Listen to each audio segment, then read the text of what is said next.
All right.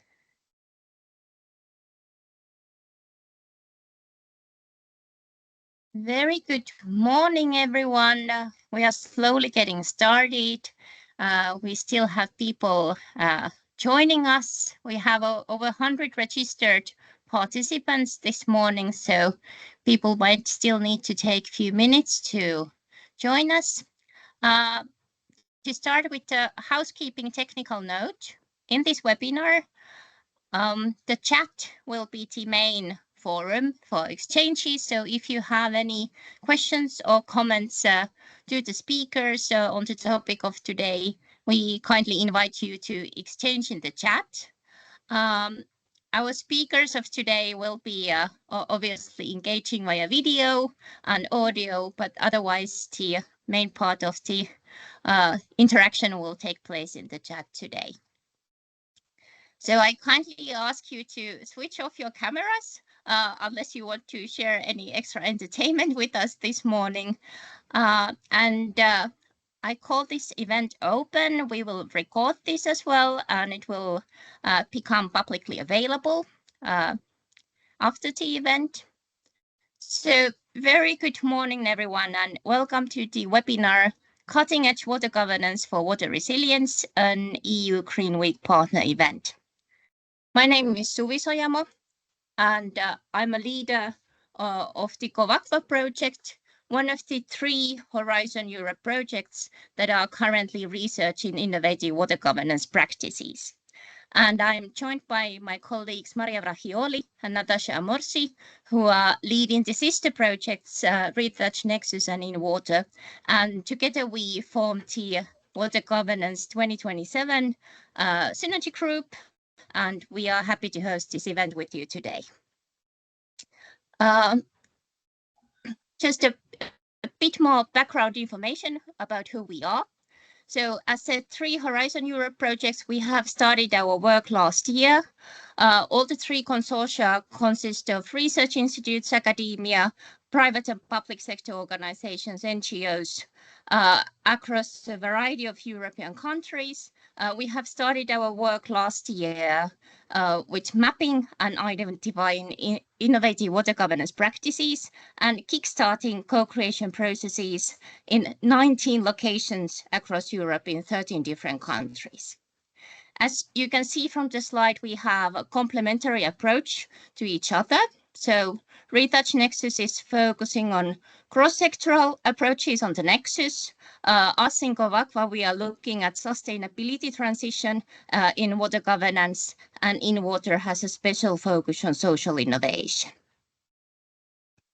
And whilst we are still busy with data gathering, analysis, starting our co-creation work, we really wanted to take this opportunity to share with you our first findings on the topic of the Green Week, which is water resilience. All right, without further ado, some exciting last-minute updates to our agenda.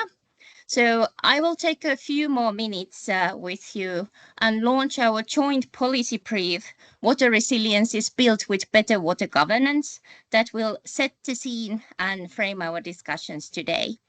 Then my colleague Maria will guide you through examples of cutting-edge water governance practices that can enhance resilience with presentations from colleagues from the 3 projects.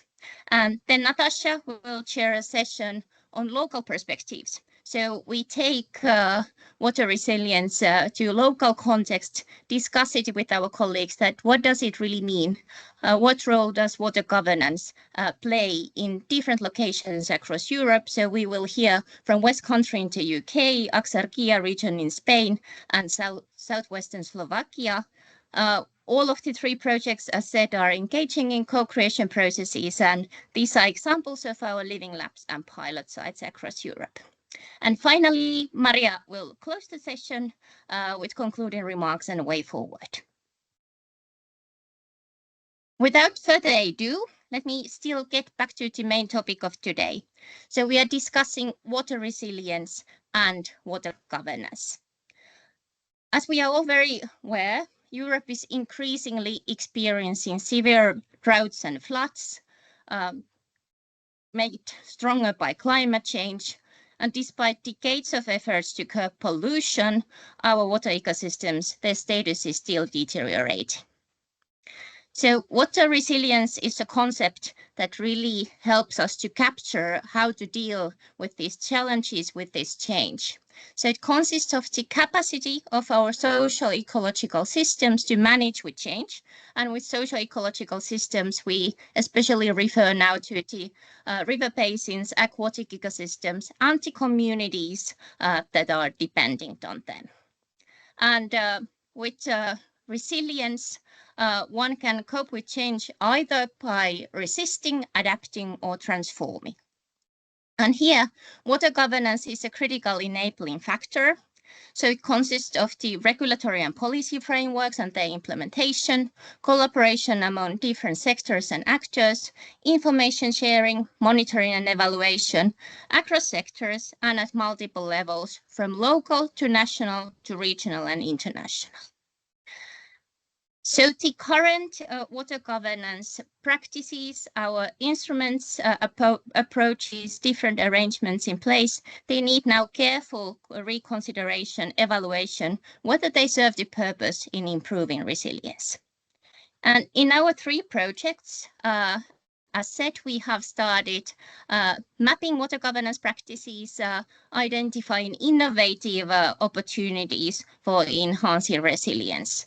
And whilst resilience always requires context-specific solutions, as is the case with water and water governance, we can still draw some overarching conclusions about good practices that could have a broader European-wide scaling up potential.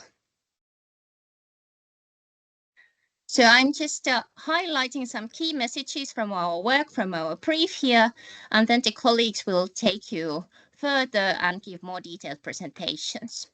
But firstly, our key message is that water resilience is critical for the core aims of the EU. So water should be a strategic priority in the work of the new European Parliament, the Commission, and the Member States. Secondly, water resilience requires cross-sectoral regulatory approaches, so we need to look beyond water.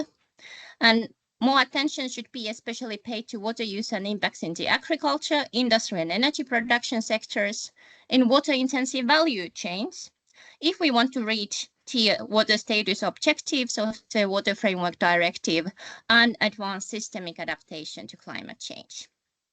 And importantly, regulation should be able to impose requirements not only on new, but also on existing activities impacting waters. And thirdly, water resilience is founded on collaboration between the public sector, private sector, civil society, research and education. And here, participatory and collaborative approaches can support vertical integration across multiple levels of water governance and horizontal coherence and cooperation across policy sectors. And when we are approaching participation collaboration, it's really crucial to pay attention to power and capacity of actors, diversity of knowledge systems, and coordination across boundaries, be it jurisdictional or spatial. They are all really important to take into consideration when we design and implement participation and collaboration. Social innovation, digital solutions can help facilitate data exchange, streamlining decision-making, and promoting inclusivity of a variety of sectors and actors.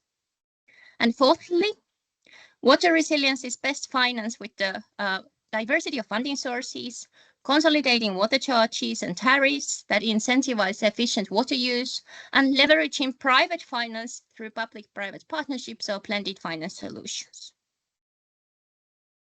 And fifthly, increasing Europe's water resilience requires reflective approaches, such as greater use of monitoring and evaluation of policies and their implementation. And here the Nexus approach is really crucial. So incorporating trade-offs and synergies among water, food, energy and ecosystem in monitoring and evaluation enable better understanding of impacts and better management decisions. In monitoring and evaluation, commonly agreed indicators, supporting data, and the use of open and accessible digital platforms improve the flow of information to a wide range of decision makers and the general public.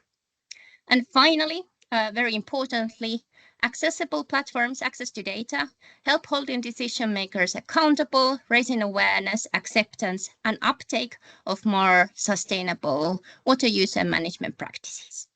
So this is the bigger picture of today. And now I'm very happy to give the floor to Maria and colleagues to take you through exciting examples of cutting-edge water governance practices across Europe. Maria, the floor is yours. Thank you very much, Suvi, for the very nice and detailed introduction that makes my job a little bit easier here. Good morning from my side too, and welcome to this very interesting webinar. In this next part, we will be talking about water governance practices, and more specifically, cutting-edge water governance practices. So we will start first. I hope you can see the slides properly. Okay. Yes. All perfect. Good. Awesome. So we will start then first with GOVAQUA and Outi Penttilä presenting the regulatory mix across sectors. So Outi, the floor is yours, and it would be great if you spend 5 minutes in this topic. Thank you, Maria. Thank you, Suvi, also for the invitation. As was mentioned, I'm Outi Penttilä. I work and come from the Finnish Environment Institute, and I have been asked to speak extremely briefly about the legislative and policy environment for water governance and resilience in the EU, and to present some GOVAQUA examples related to this. Now, Water Framework Directive, which was enacted in the year 2000, is obviously, it forms a key part of the legislative framework for resilience in water issues. It establishes the EU-wide legislative framework that seeks to ensure the good qualitative and quantitative status and health of water bodies. That's to say, it seeks to contribute to reducing and removing pollution and ensuring that there is adequate water to support both wildlife as well as human needs.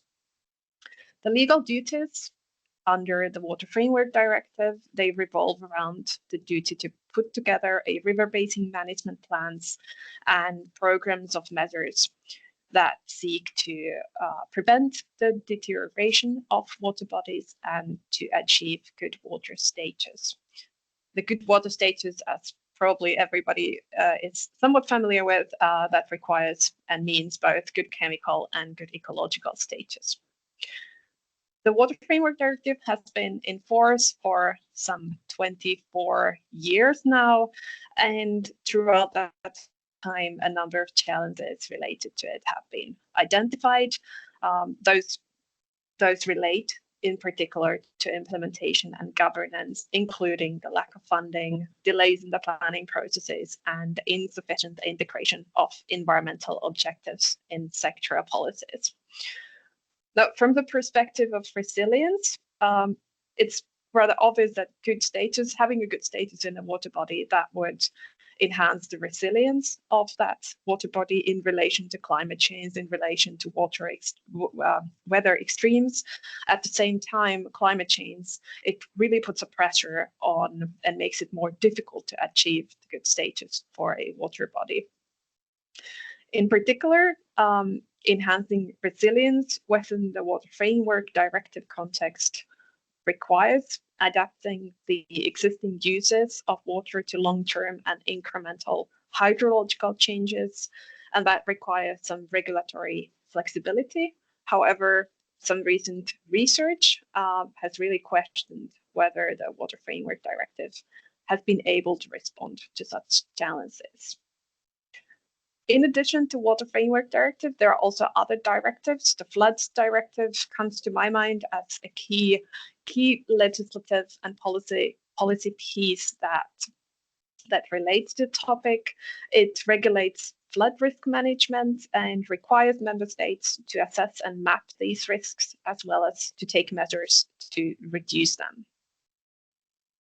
The declaration of an EU Blue Deal that was put together in 2023. It is a comprehensive set of recommendations for a sustainable water policy. It seeks to establish the topic as a strategic priority at the EU level. It builds on the river basin approach established in the Water Framework Directive and involving all relevant stakeholders. It also calls for the alignment of water and other EU policies, such as agricultural policy and the restoration of water ecosystems. The last thing I've mentioned here in the slide, the Water Resilience Initiative from 2023, that is a non-legislative initiative on water resilience. It appeared in the Commission's work program for 2024. Its current status or current current status is a bit uncertain. However, it does mention, the goal mentions or is trying to seek to ensure the access to water for citizens, nature, and the economy. It also seeks to tackle floods and droughts and to identify and assess how to best manage climate risks across EU policies. Water governance was identified as a critical enabling factor for water resilience within this framing. Okay. Yes. So this was the first part. What I was just to let you know that the 5 minutes are over, so maybe we can quickly go over the rest of your slides. Very quickly. I'm so sorry. So in GOVAQUA, we have selected innovative practices. We focus on 3 themes. Water allocation is the first one. That means the mechanisms that define who can abstract water and use water, how much, and then under what kind of conditions. And climate change really requires prioritization of water uses at times of water scarcity, and that requires regulation. The innovative aspect of this and the practice identified is the drought management mechanisms, for instance, in use in Spain and Romania. And they are really interesting because they also include agricultural water use.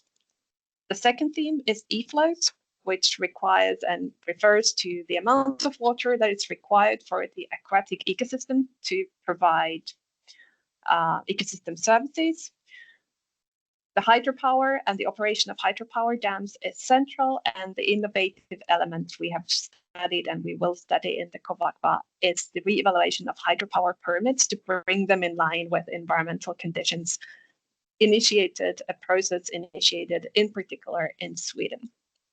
The third example concerns value chain regulation, that is the sort of transformation of raw materials into final products. In GOVAQUA, we focus in particular at the EU level on the newly adopted directive on the corporate sustainability due diligence directive, and at the EU member state level, there is a good example from France on an early attempt to regulate value chains. I think I will conclude here. I'm so sorry I took a few extra minutes. No, really appreciate it, Outi, and thanks a lot for your points. As a reminder here, please, if you have any questions for our presenters, write them in the chat, as we have some time at the end of each session to discuss your questions. So Outi, thanks a lot for your presentation. And then I will give the floor directly to Natasha. She will be presenting social innovation aspects of water governance. So Natasha, the floor is yours, and you have 5 minutes as well. Thank you, Maria. Hello, everyone. So I have only one slide. I took the control. I'm not sure what is happening, what you're seeing. Is it okay on your slide? We can see your slide. Everything is great. Okay, because now it's all. So I'm very happy about this this webinar. That's the second the cluster is having, and now we are really able to exchange on our different progress while searching for synergies. And social innovation, as Suvi explained, is one specific aspect of the project InnWater, and it is one of our pillars in terms of method. We have chosen social innovation actually to embrace the emergence of societal challenges that have, as we all know, increased with climate change impact and the things that needs to be adapted in so many areas. And the social innovation actually aim to reconcile both economic growth and social outcomes on one hand, and their technical capacity building, governance, and economic dimension on the other hand. So as I said, it's a type of method and approach. And if we look more carefully at the 4 dimensions that are combining and building to express what could be social innovation, it means that it also implies new patterns of stakeholders' involvement that can be aligned with innovative and cross-sector governance challenges. It is seen really as a complementary approach of technological innovation, which can also be, like in the water sector, we can hear about sensor and so on. So many solutions already exist, but in the end, they are not reaching somehow the potential users. And many times, often, it is because the capacity development behind it, the governance impact, or what is needed in terms of governance, in terms of regulatory settings, and also the economic exploitation background haven't been carefully thought through. So the approach of InnWater is really to embed all our outcomes within the social innovation. And the graph you have in front of you is a first draft. We have one platform that will be developed, that will be an openly free platform to provide different services. And here in the different boxes, you see what we are considering in terms of technology, and that will be all the tools that we will put in place for the governance assessment, for the economic and so on. But the capacity development, for example, has already started within our pilot site. So that's very nice that we are having the focus on the pilot site right after. And in terms of governance, this tool will provide, as I said, the opportunity for local stakeholders, but also at river basin or at boundary transnational, for example, river basin, the opportunity to have their self-assessment tool. And it is based on the pilot site experiment. So it is also behind the social innovation. I think what is really important as well is this idea of co-creation and involving the potential to start with the potential users, also to be part of the development to ensure that it provides sense and it goes with the narrative of what they are already doing at the local scale. And the 4th dimension related to the economics one, it's really to see in terms of exploitation, is it suitable in time? Once, for example, the project will end, is it something that can be economically affordable for the water utilities, for the water managers, and so on. And what I would like maybe to do the link with just the previous presentation in terms of governance, what we are also considering in the social innovation are specifically as well all the regulatory and policy setting. So in the experience of InnWater, that's really one of the pillars. It's not the only one, but the pillar we are trying to use to present all the results and also to prepare later on our key exploitable results that will be hopefully shared through the EU Booster platform and so on. Thanks a lot, I think on my side, I don't know how I've you did great. Good. You did great on time. That was awesome. Good. Thanks a lot. And there is also a question for you, or 2 questions for you in the chat, but we will address them towards the end. But in the meanwhile, you can take a look so you can prepare your answers. So then this means that I directly take the control as we are moving towards the economics and finance, and then on the monitoring and evaluation aspects. So very briefly, within RETOUCH NEXUS, we tried to understand what are the tools that are out there used for water governance and are associated with economics and finance. And of course, the pool of tools was quite big. We had too many options. However, we decided that we want to summarize to the ones, we want to focus to the ones that are more relevant for the EU, as all of us, we are EU-funded projects, and also the ones that are mostly used at the moment. So we have identified, as you see here in the screen, seven main frameworks or tools. We have the public-private partnerships, the non-monetary voluntary agreements, payments for environmental services, insurance, subsidies, water charges, and water markets. Of course, there are more than those tools. However, these are the ones that we decided to pay specific attention. I'm not going to go over all of them, but I have chosen just for today to show you what we have done for each of those 7 tools. So I chose here the example of payments for environmental services and how these are used in connection with water governance. And you can find all these fact sheets also in the website or using the QR code in the screen. So we tried here to give a description of the economic instrument. In this case, the payments for environmental services pretty much have to do with some conditional payments as a way of supporting water availability and water quality through different investments or actions. And we try to identify what is the level of implementation of those of that instrument throughout Europe. So as you can see in the map here, we can see payments for environmental services used quite a lot in Spain, but also we can see also in the Central Europe, Italy, we have also some implementation.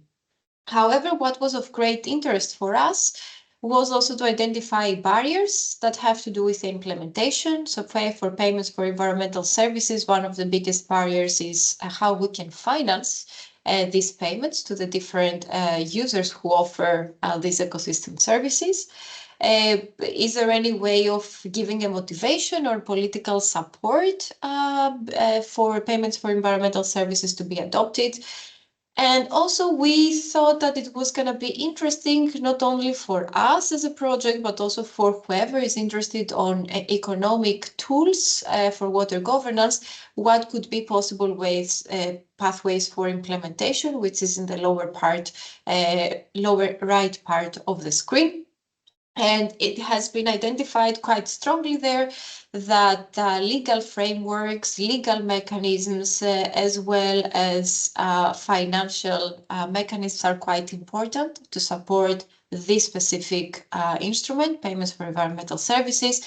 But it's quite interesting also to see here that stakeholder engagement plays also a very significant role.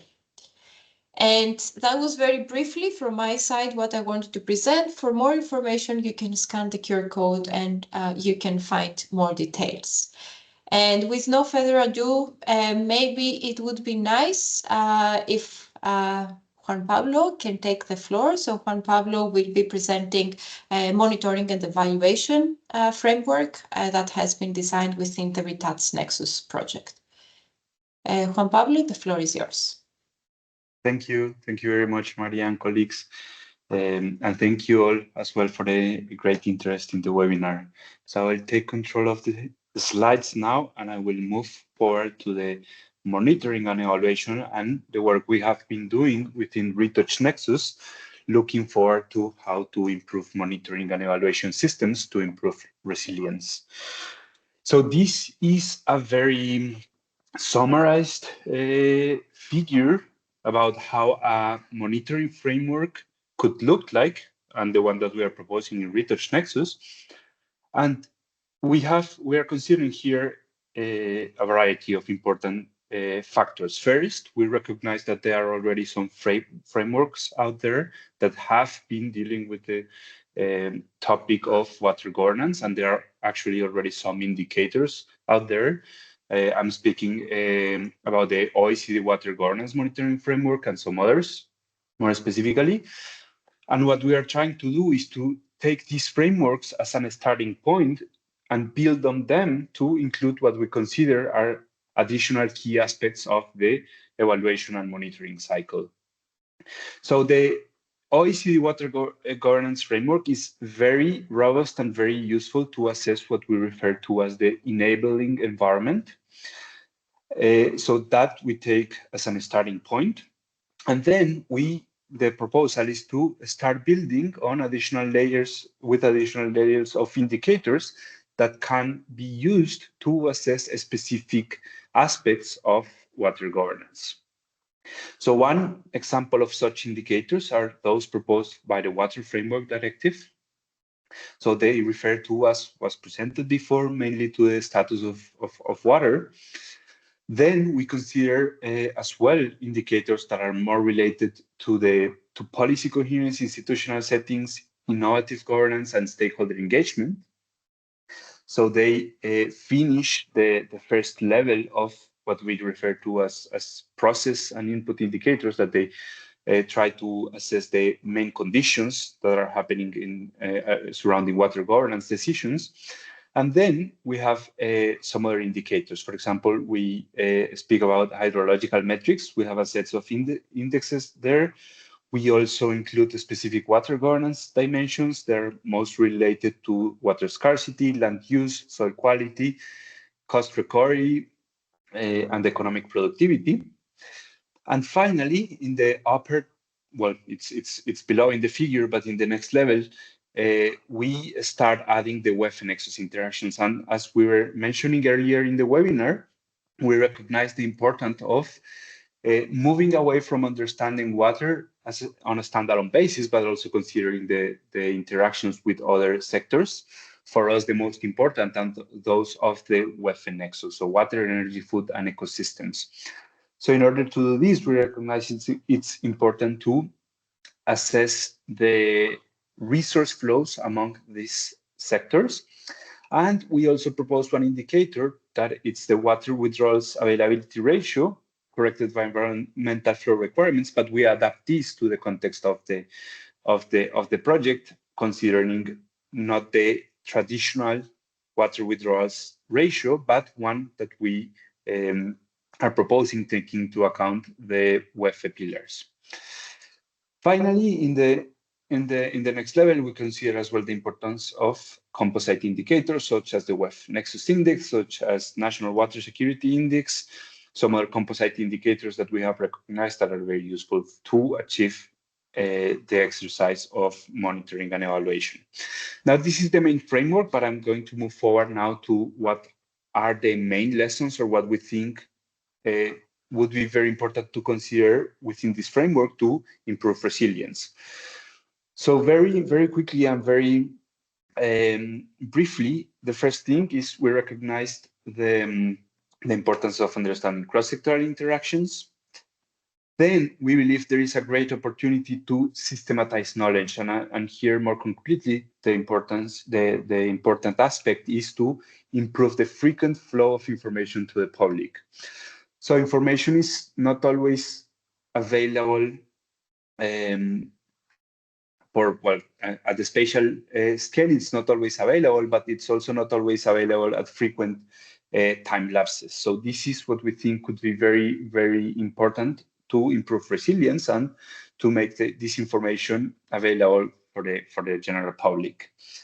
And then the third aspect is to strive to get this information at smaller scale. So if we look to good information systems, such as, for example, the Water Information System for Europe, which is the main system in which the Water Framework Directive is reported, this is a very, very good practice, but it could be further improved by considering, for example, more frequent information at smaller scales. And if we manage to do this, not only in the European Union, but in general, for other cases and for other places, it will be a big step in terms of monitoring and evaluation for water governance.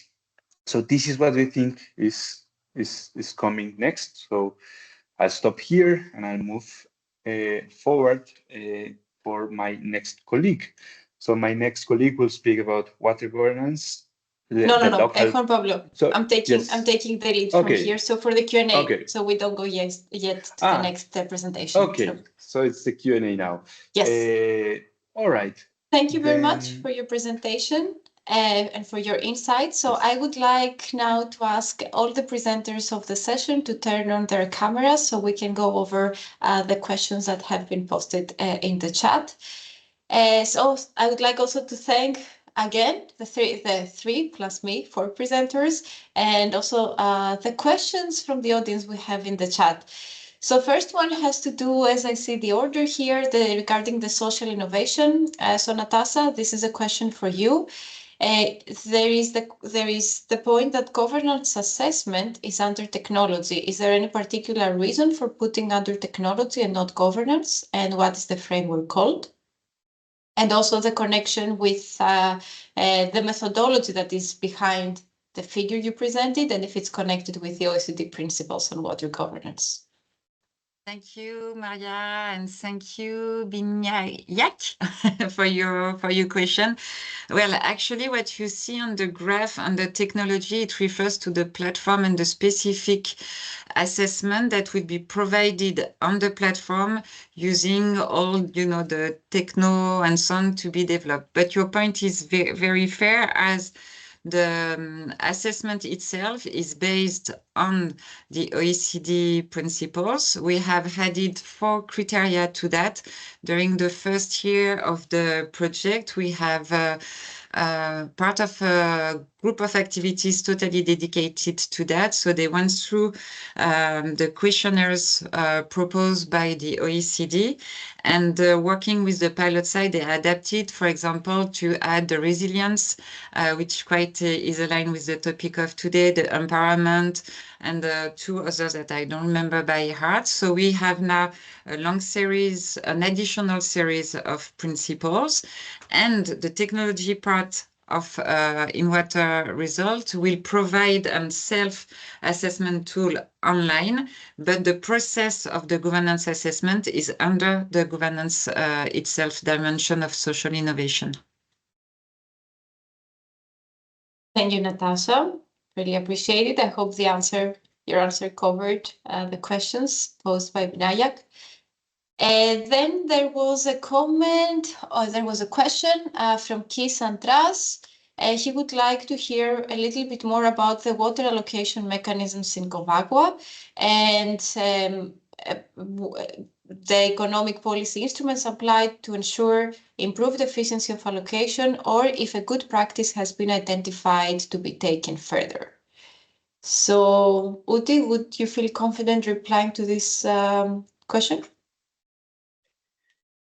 Well, I can certainly try. So the water allocation section has been carried out with one of our partners, the Ecologic, and Joseline Rouland, more specifically there, and he would probably be able to answer this in a second. However, my knowledge is a bit more limited in terms of this. As far as I know, these are not economic policy instruments, or they are not really involved. We're talking more about plans that seek to prioritize the users. However, I would really recommend you to message Joseline about this. Thank you very much, Outi. And maybe if there is any link that you could share with some output, maybe also Suvi can respond to that specific message in the chat. And then there was a comment from Lawrence Coltrick on addressed to me, more specifically for the payments for the environmental services and the work that has been done in the UK. So Lawrence message has taken. I also opened the link. I have it in my browser. So I'm going to follow up with you, because we didn't include UK in our analysis in RETOUCH because we didn't have any UK partner, but I would be more than happy to talk with you and expand further regarding the UK. incorporation into our analysis. Thanks a lot. It seems that there was an issue with the QR codes, but for that reason, the links have been provided for both economic tools and also the monitoring framework in the chat for those who are interested. Then there is a question from Martin Henseler. Could national regional preferences for the different policy instruments be identified and explained? And how can it be explained why payments for environmental services are implemented more in France than in other countries? I think this question goes to a little bit Outi and myself, I would say. So I would start with the payments for environmental services, why we can see implementation more in some countries than others. That was also a question that we had within our consortium when we tried to identify the reasons behind. So despite the fact that the regulation from the Commission is the same for all the countries, when it comes to national level, we see different ways of implementation. And even within the same countries, among different regions, we see also differences on how the same law is implemented. So we consider there that there is kind of like a different interpretation of the same regulation. Of course, the compliance is the same, but the way that is implemented in different countries and regions differs, and this is why we see different differences among, for example, payments for environmental services.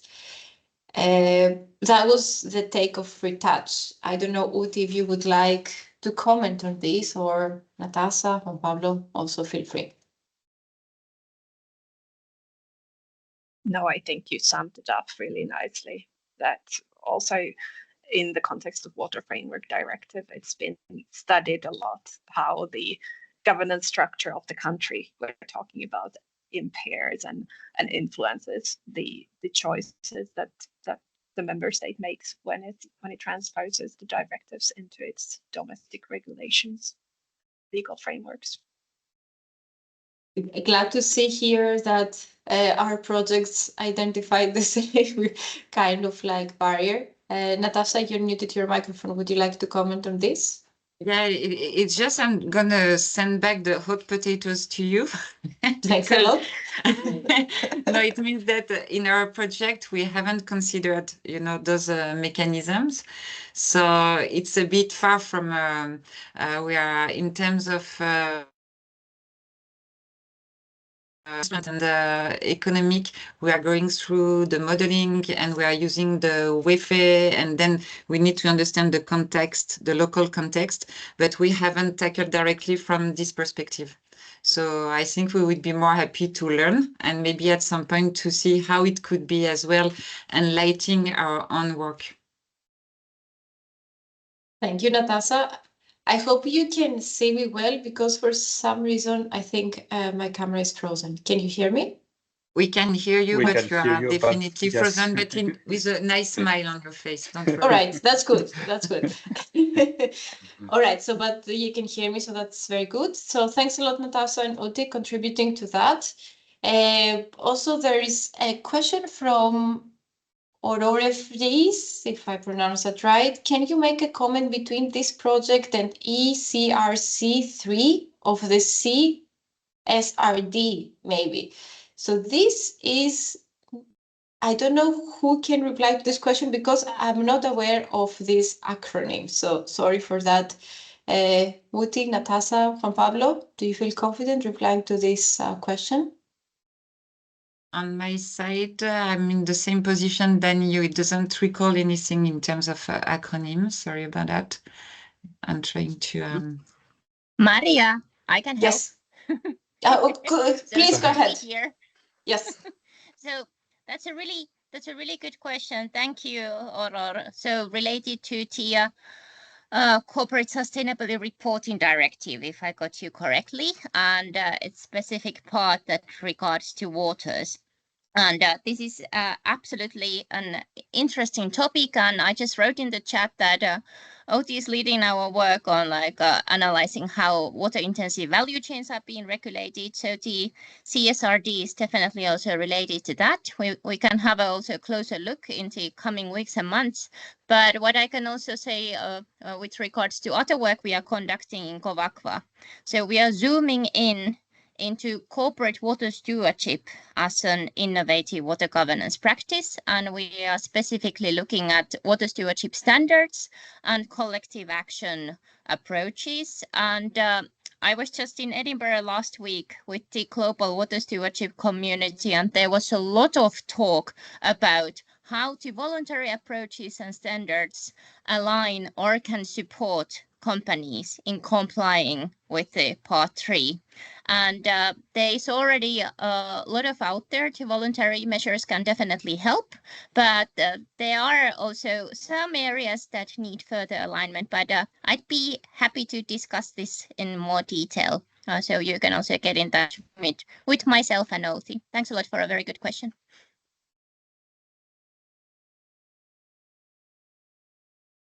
All right. Back to you, Maria, unless your connection completely froze. I hope not.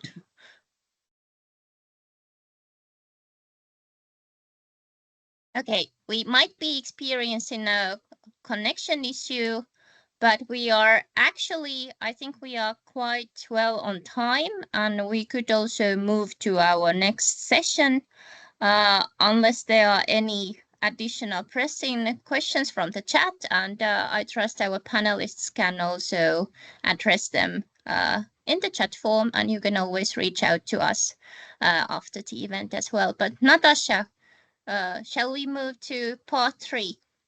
Yeah, with pleasure. I'm just checking if I do like that. Okay. I was not sure, with the settings. So thanks a lot for the previous presentation. The idea was really to highlight at the conceptual level what is behind water resilience and starting to show some results, some approaches, some progress from each of the project that we are presenting through one policy brief, which is quite a very nice work that has been done. So from this conceptual, now what we would like is to open the floors to local perspectives. So we have asked each partner, each project, have asked one of their pilot site living lab case study to exchange with you today to show what is happening at the scale of their activities. So the question that we have in mind for this presentation that I'm reminding now to the three speakers is what is water resilience for you and how do you tackle it from your local perspective. So without further any teasing or, I will directly give the floor to Laurence Koldrick from WRIT. He has two hats in the project.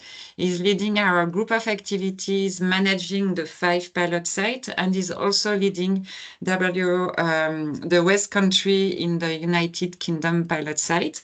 So Laurence, if it's okay with you, and then I will present once we will move to the next presentation, the other speaker.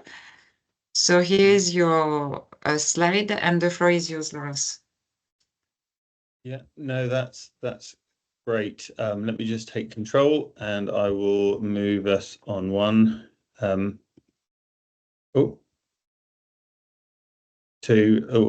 Which slide are you saying?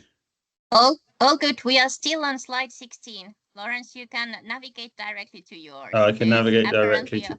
Yeah. Right. Oh, I should come on there. All good. Is that okay? All good. Thanks so much. That's very good. Perfect. No, that's very easy. Good. So yeah, so for West Country Rivers Trust, for our pilot sort of site area, we're looking at the West Country within the UK, and sort of addressing sort of Natasha's questions there around for us what is resilience for us, water resilience for us. and also how do we tackle it from our local perspective. So I think overarching for us as West Country Rivers Trust, which is an environmental charity, water resilience is very much around how our rivers and how our catchments respond to rainfall over the year. So especially when we see sort of sudden rainfall events, some of our catchments return water that is very slow and clean. So actually we have less flooding, we have less drought, we have less water quality issues, and as a result of that, we usually have more biodiversity in our rivers. Whereas some of our catchments are very heavily used, compacted, have a lot of pollutants, have a lot of urban environment, and when it rains, they respond very quick and dirty. And so that means we're getting flooding, we're getting droughts, we're getting pollution, and all that has a huge impact on the environment as well. And so, not surprisingly, we need, as a society, to be able to manage that. And so we've historically in the UK siloed a lot of those challenges, and we've had directives and groups and organisations to deal with each one of those: flooding, drought, water quality, biodiversity. Obviously, things like the Water Framework Directive was instigated and written into UK law in 2000, and the first iteration, the first planning cycle in 2009, really didn't engage with anyone other than the government sort of organisations in charge of river management, water management, and so there was quite a big backlash in the UK that Article 14 of the Water Framework Directive, which states that you need to work with stakeholders and broader society.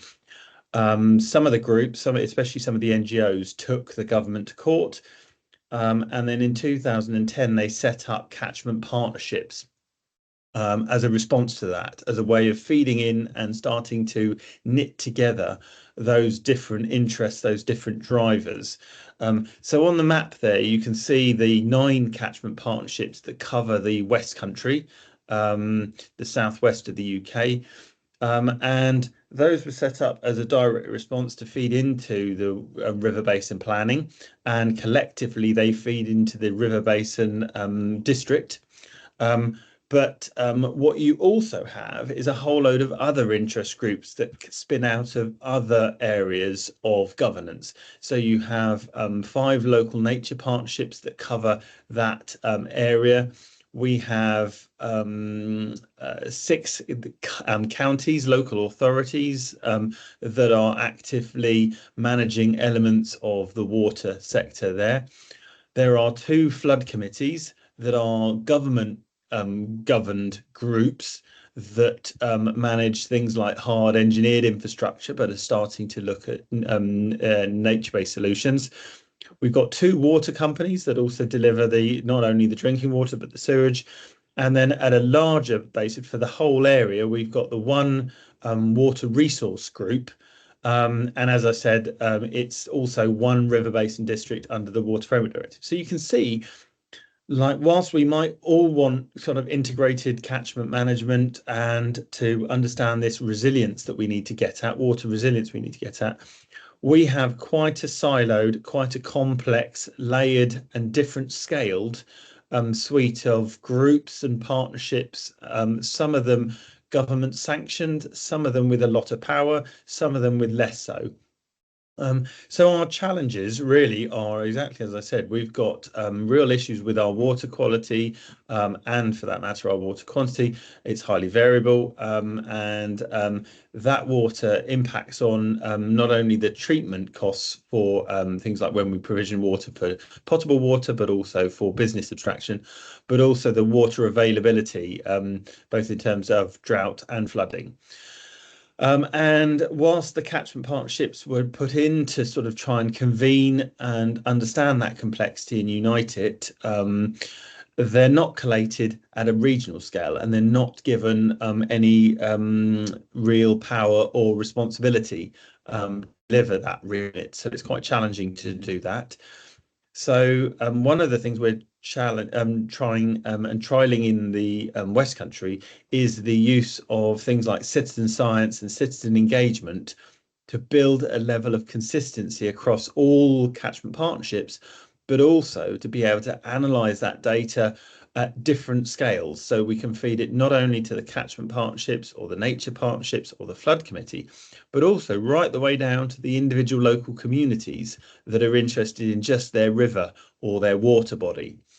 So far, we've been running citizen science for a while, and over the last sort of since COVID, we've really seen an expansion. So you can see there sort of some of the volunteers have gone from, that's the orange section, have gone from just a few sort of 10s, 20s, 30s, 40s in the before COVID to now around 600 active volunteers that are working across the catchments, collecting data. And as of last year, they were collecting more than 6,000 samples collectively. So that's together with what West Country Rivers Trust collect, that's more samples than the regulator is collecting in the West Country at the moment. So taken for different reasons. But the interesting one is what we're trying to do is understand how we collate all of that and utilize that to gel these different groups and feed into the different groups. But one of the other key things we're going to be looking at and utilizing is within InnWater is the water governance framework tool as a way of assessing the robustness of all these catchment partnerships, because the current UK government is very interested in expanding and strengthening the catchment partnerships and the role of them. As you might know, we're going through a general election at the moment, and it may be that by the 4th of July we have a different government. But interestingly, most of the parties are interested in broadening the level of community engagement. So hopefully that answers your question, Natasha, about where we are in terms of water resilience and why it's important to us. Happy to take any questions after the others have presented. Thanks a lot, Lawrence. I think it's a very nice way of tackling and showing what can be put into place. And after, we will also ask further questions about maybe some difficulties encountered. But thanks for your presentation. And as Lawrence says, do not hesitate, as we have done so far, to put your question directly into the chat. And now we are moving to the next speaker, that we are leaving the north of Europe to go south in Spain with Damián Sánchez García from GOVAQUA. Hello, thank you, Natasha, for the presentation, and good morning, everyone. So I will explain to you this living lab in our GOVAQUA project, one of the 6 we have in the project. I would like to start answering your question, Natasha, about what does water resilience means in our special local area in García. So for us, it means to meet the water demands on a long term and in a sustainable way. I mean, respecting the good status of groundwater bodies and surface bodies.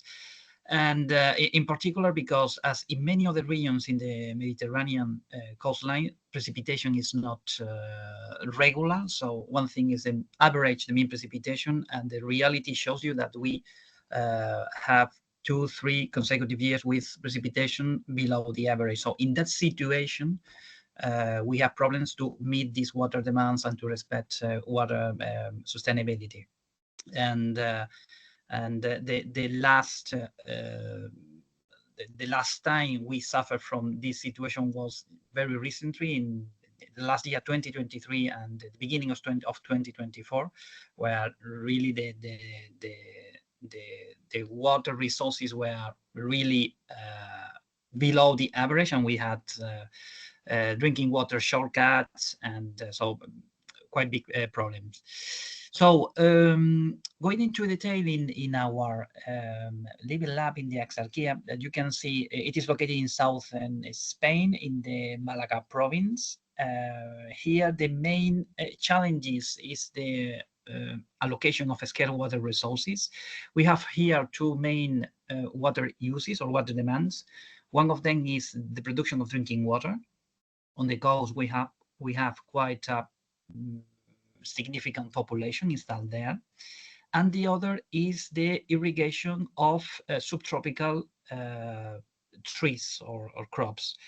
You can see in the pictures there is around more than 5,000 hectares of avocado trees and around 4,000 hectares of mango trees. From the 60s of the last century, there has been a shift, a change from traditional crops, almond trees, olive trees, grapes, which had very low water needs, to much more profitable crops, avocados and mangoes, taking advantage of the good climatic conditions there. So this has meant also an increase in the water needs for irrigation. So so we have a competition between users, we can say, between the irrigation, the farmers, and the production of drinking water. And what we have to reach is an integrated water management. I mean, to integrate all the water resources. One of the main water resources is the Viñuela water reservoir. You can see a picture on the right side. This is the main water source, but not the only. We also have groundwater. And very recently, we have also incorporated reclaimed water. In the future, we expect to build a desalination plant. So it means that we have different water sources, and we should make a real integrated management of all the all this area. And within that, for doing this, we need to improve water governance in the area.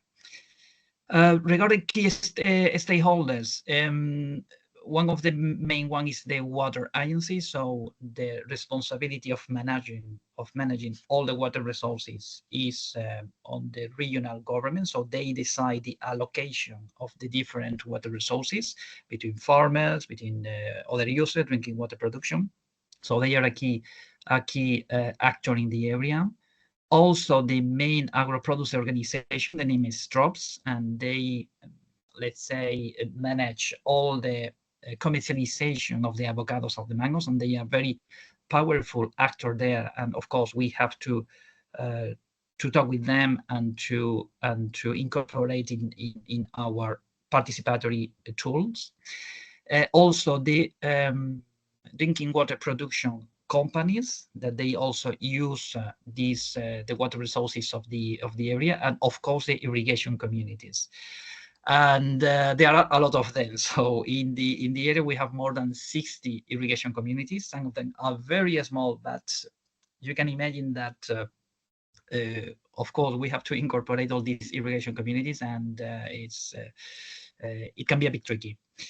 So in the framework of the GOVAQUA project, as Suvi already said, we are trying to test innovation approaches or tools to improve water governance. In our case, in this Living Lab, we are going to test two main tools. So one of them is a digital tool based on users' participation, which should support a change in the water governance in the area. And the other, which is led by the University of Cordoba, is a water accounting hydroeconomic tool, because as you can imagine, tariff and the distribution of the cost is also an important issue when you want to change the management or the governance of the water. And I also included this water user association because we already had a first meeting with our stakeholders, and to discuss about the situation of our Living Lab and the improvement we need. And it was clear that one main step for improving the water governance in the area is to create a water user association to manage all these water sources in the area. And in addition, this is something that the water agency is boosting in general in this area. So this means that the management of these water resources should be done directly by the water users with the support of the administration of the water agency, but it should be led the water uses of each groundwater body or river basin. So, okay, this is what I wanted to share. So happy to answer any question might arise. Yeah, thank you. Thanks a lot, Damián. And you can see when I'm switching on back my camera, it means the time is almost over. So you did very well. Thanks a lot. And I think it's very interesting in terms of different type of climate aspect from UK and from your area.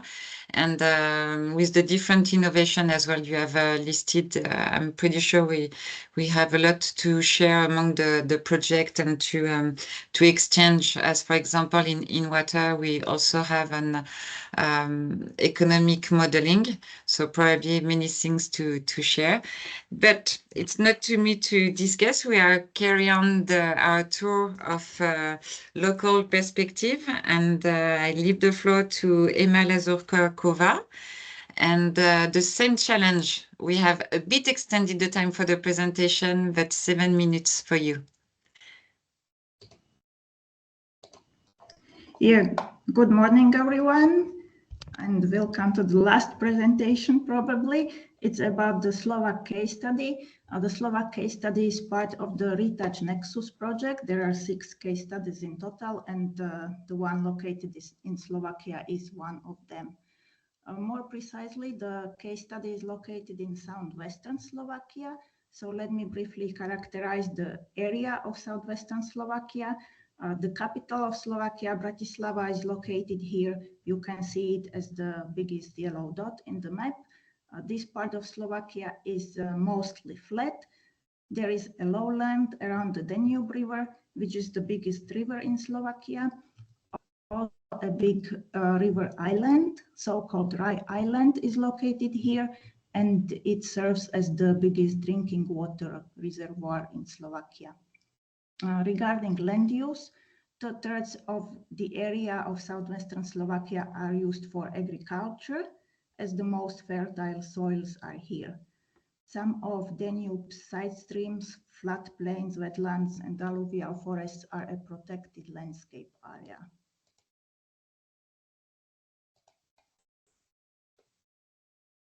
Southwestern of Slovakia and also the rest of the country face some water-related challenges.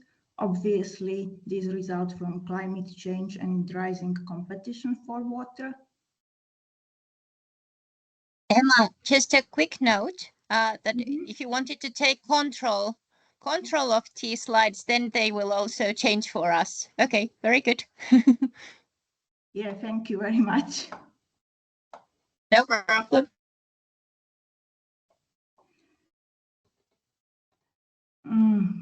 So as I mentioned, the water-related challenges result from climate change and from rising competition for water. They are demonstrated via decreased water quantities and water quality, extreme water events, droughts and floods, rising temperatures and uneven precipitation, and so on. In relation to the characteristics of southwestern Slovakia, our case study focuses on water for agriculture and the Nexus water food ecosystems.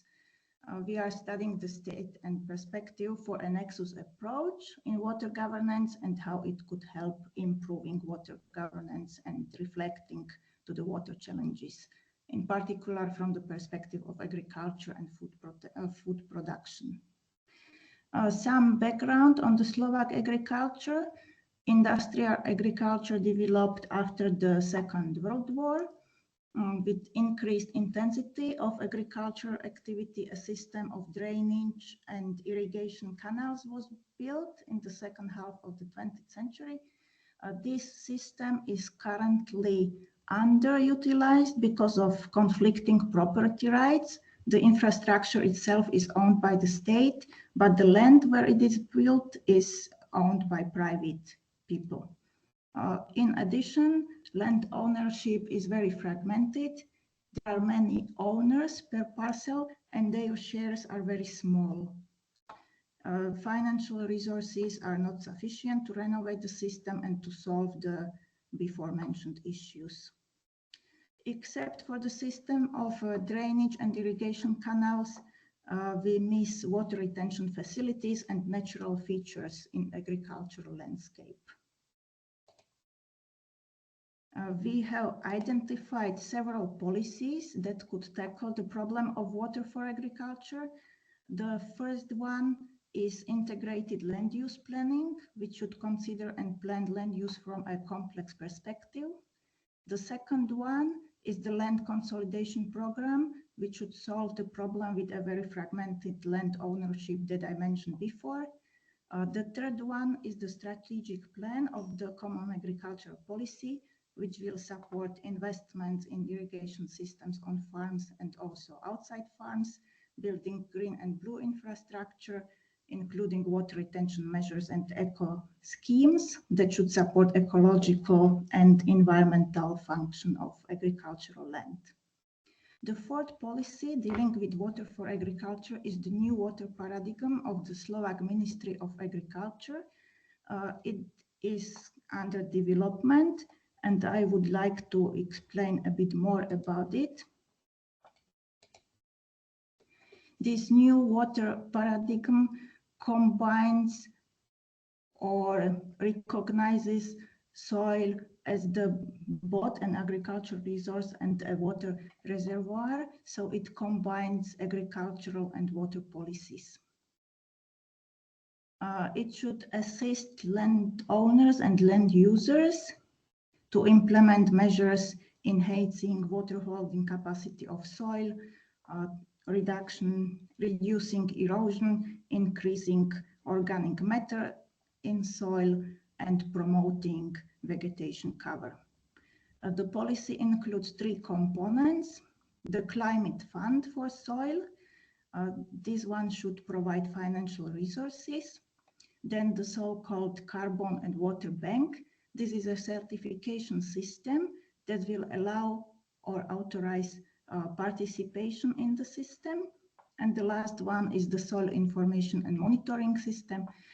This will monitor the status and progress achieved.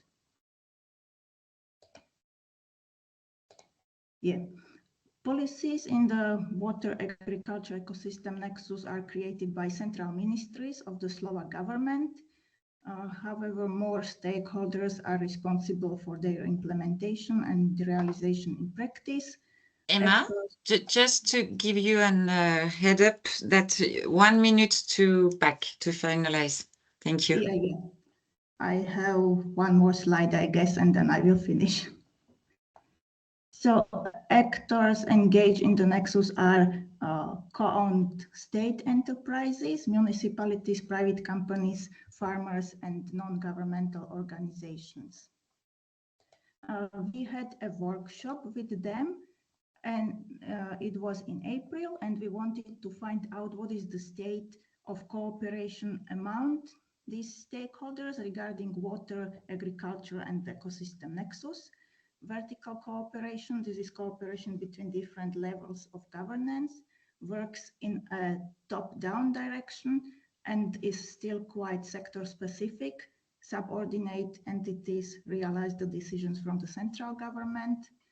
And the participants of our workshop identified a continuity between priorities, strategies, and concepts of different governments as a problem in vertical cooperation. For horizontal cooperation, this is cooperation across sectors in the water agriculture ecosystem nexus. I have to say that despite the water policy concept of Slovakia asking for a supra-departmental approach, the realization is in practice lags behind. Limited interdepartmental communication, conflicts between the environment, drinking water supply, and the agricultural sector regarding water use have been identified as the most important problems. And the stakeholders participating in the workshop expressed their interest in a nexus approach, and they suggested that a better information flow between actors would definitely improve it. So those are the results from the workshop. Thank you.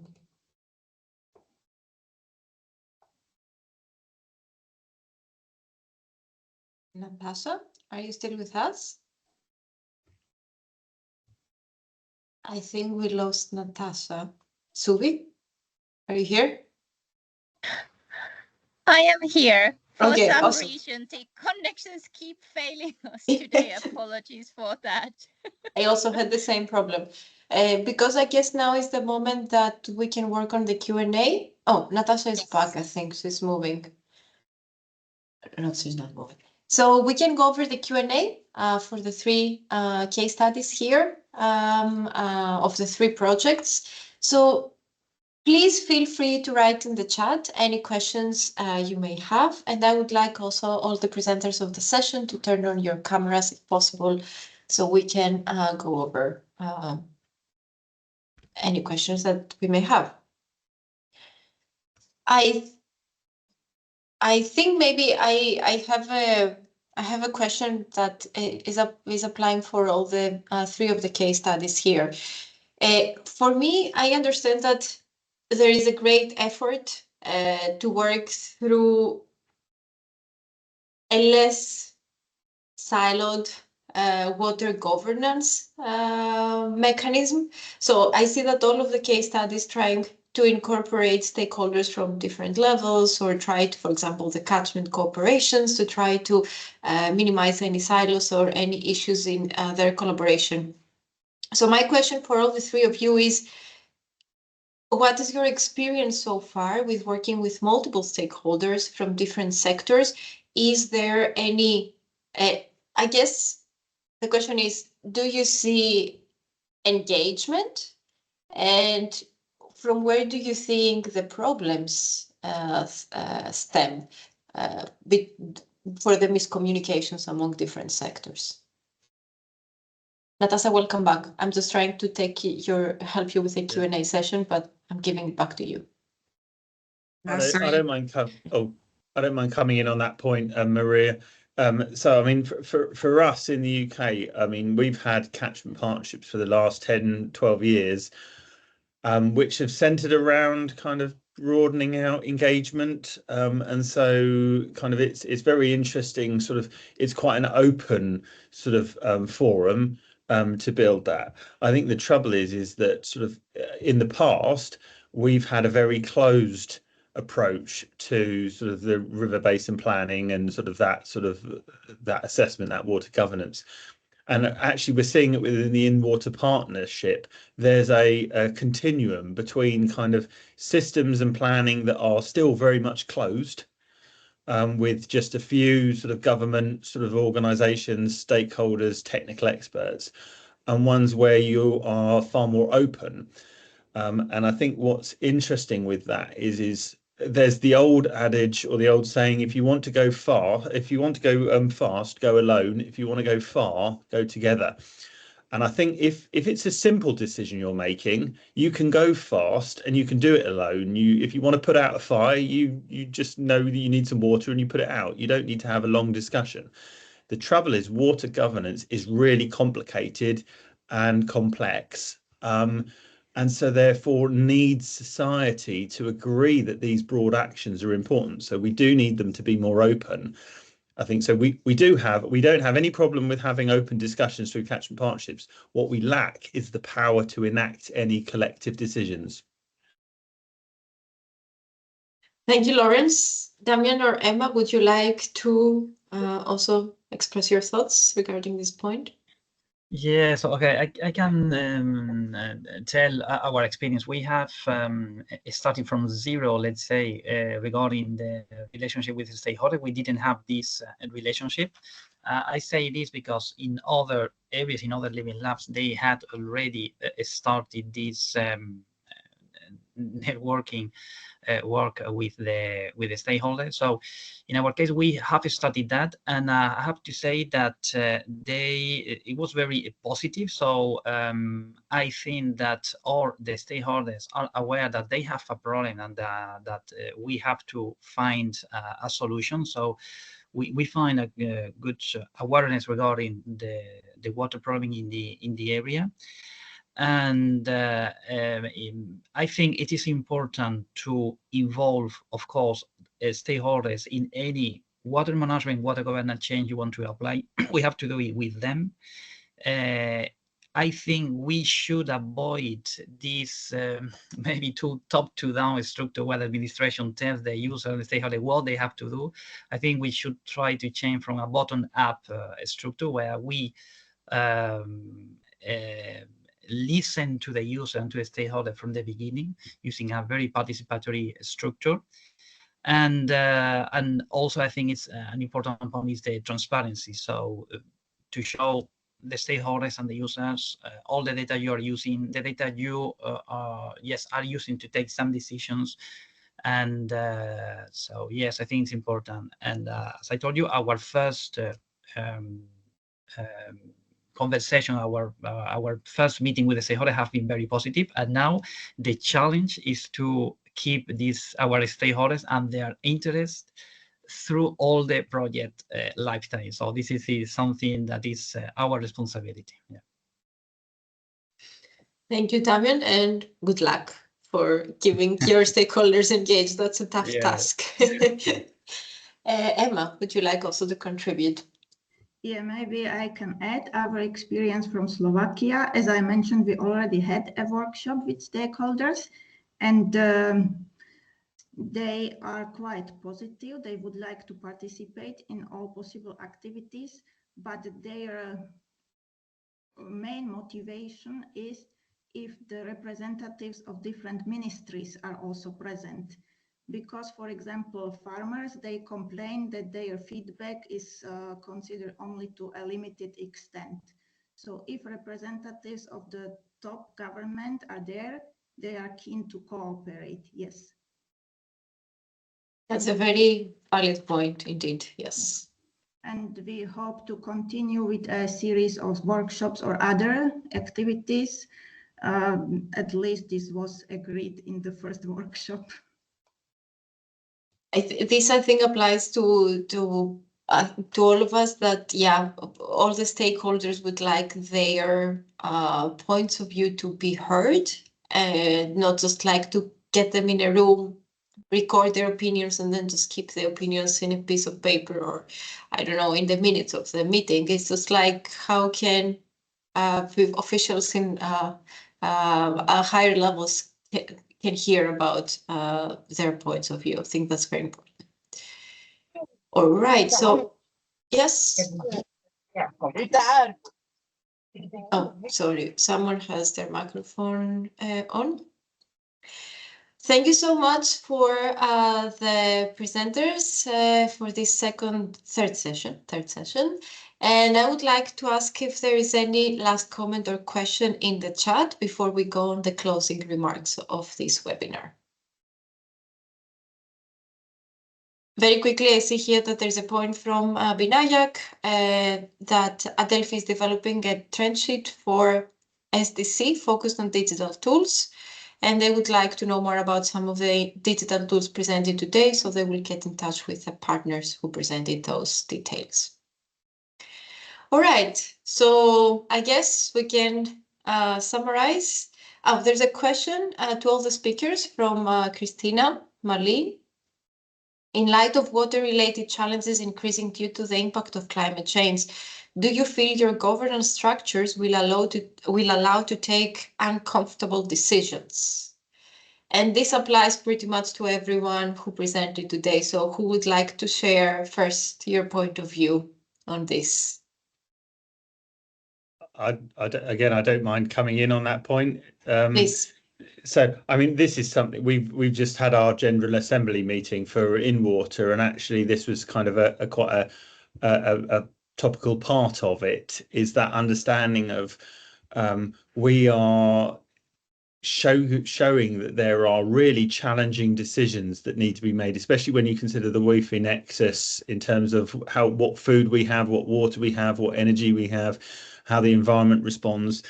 And these climate-related decisions are really challenging. Now, when we saw COVID, that was an acute pressure that all governments had to respond to very quickly and take quite drastic measures to do that were quite curtailed people's civil liberties quite significantly. But everyone accepted that because it was an acute pressure.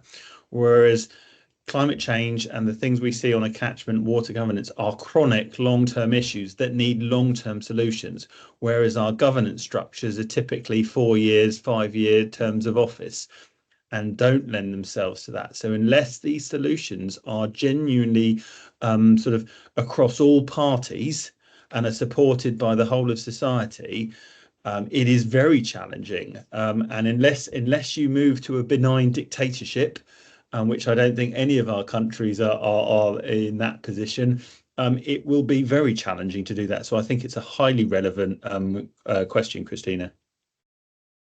Thank you, Lawrence. And I would like also the other presenters to turn on your cameras and maybe reflect on this point of the uncomfortable decisions. Damián, would you like to comment? Yes. From Spain, yeah, especially? Yes. It's a very good question with difficult answer. So what to say? I would say, of course, there will be uncomfortable decision. It has to be these uncomfortable decisions. I think in general, this decision has to come from the administration, which is ultimately the organism that has to who can take these kind of decisions. So who has the decision on water allocation, for example.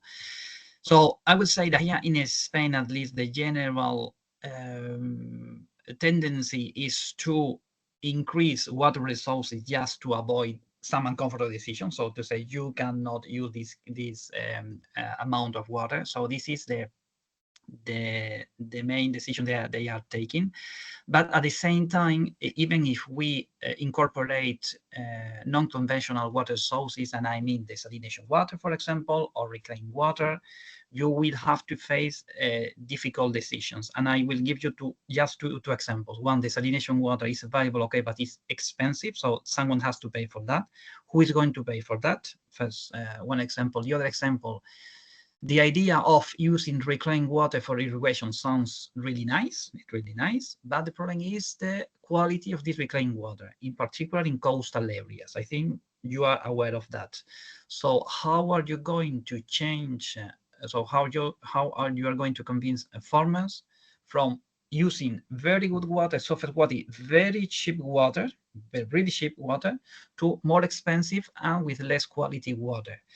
So this is really a big challenge that we want to address in our living lab, but yeah, I guess it will be difficult, a tricky one. Yeah. Thank you, Damián. And given that we have only maybe 3 minutes left, I would like to maybe take the floor here and try very briefly with a few words to summarize what happened in today's webinar.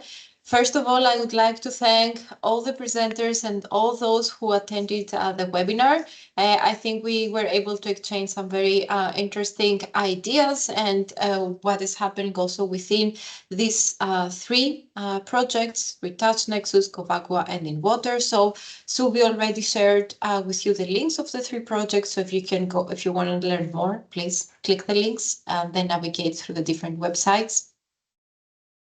From our side, we were keeping some notes on how we would like to close and summarize the main outcomes of this webinar. So definitely water is a strategic priority for the EU, and we see it more and more from in the last few years. And especially the cross-sectoral approach seems to gain more and more interest over time. So we just don't look only on the water per se, but also all the sectors involved with water use. So we try to move away from siloed communication pathways. Of course, what is important for the water management and all these water governance efforts is to achieve water resilience for EU.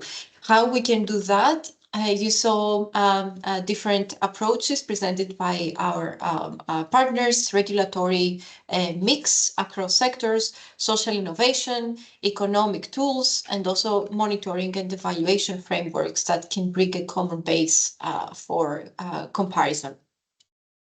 And then through our case studies, we definitely saw that most of the case, water governance has to deal with not only water quantity, but also water quality, and also how we can make sure that we can bring together stakeholders, like from a horizontal and also vertical coordination point of view.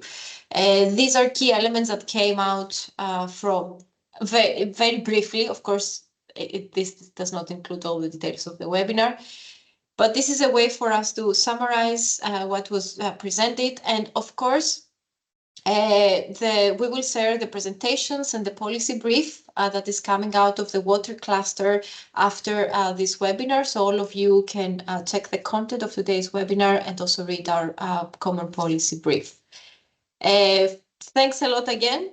On behalf of the Synergy Group, so Suvi and Natasha and myself, we would like to thank all of you for being here today. We would love to be in touch if you have any questions, and we would like to wish you a nice and, as Suvi wrote, water resilient summer.